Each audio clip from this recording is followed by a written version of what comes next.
uşaqlar, 11 mayda Fəza Akademi Təhsil Şirkətində bilik yarışması keçirilib.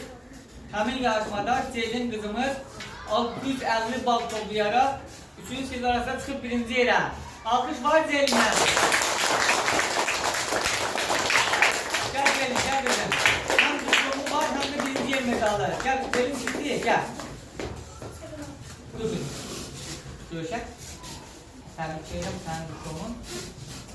Və sənin 1-ci yer medalı. Alqış var gəl.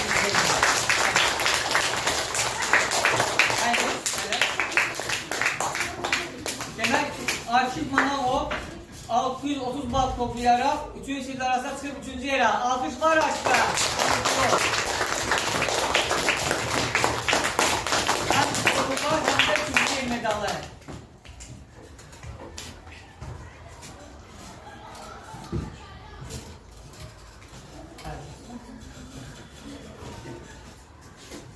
Bir daha alkış.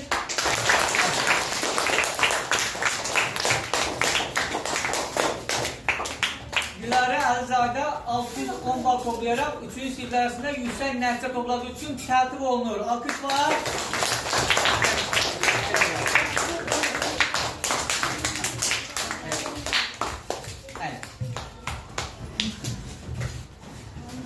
Leyla Muxtarova da 610 bal toplayaraq 3-cü siniflər arasında yüksək nəticə topladığı üçün təltif olunur. Alkış var Leyla.